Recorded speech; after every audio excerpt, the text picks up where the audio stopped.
રબારી સમાજ મુદ્દે નીતિન પટેલ પર બળદેવજી ઠાકોર વિફર્યા। तो ये थी नारा આવતા હતા કે રઘુભાઈ तुम आगे बढ़ो हम तुम्हारे साथ છીએ। રમેશભાઈને 10 મળે એના કરતી રઘુભાઈને વધારે મળશે।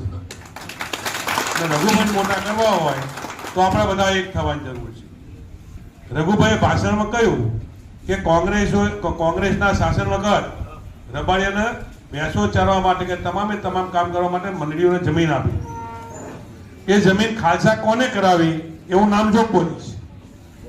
આ રાજની અંદર રબારી સમાજની તમામે તમામ મંડળીઓને ખાલસા કરવાનું કોઈએ કામ કર્યું હોય તો નીતિનભાઈ પટેલે કર્યું।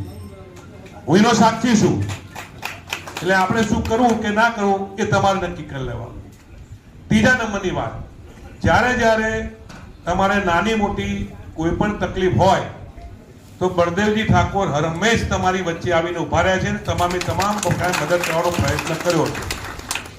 બીજું કે જે ભારતીય જનતા પાર્ટીના લોકો તમને મત માંગવા ભારતીય જનતા પાર્ટીના લોકો તમારી વચ્ચે આવે છે, મારે એમને એટલો તમારા આગળ સવાલ કરાવવો છે કે રબારી સમાજનો કોઈ પણ આઈપીએસ અધિકારી હોય, ડેપ્યુટી કલેક્ટર મામલતદાર હોય કે પીઆઈ હોય કે પીએસઆઈ હોય કે આપણો સામાન્યમાં સામાન્ય કોન્સ્ટેબલ હોય, જે લોકો મત લેવા માટે આવે છે એને સોસાયટીમાં કોઈ ઘર ભાડે આપે છે ખરા?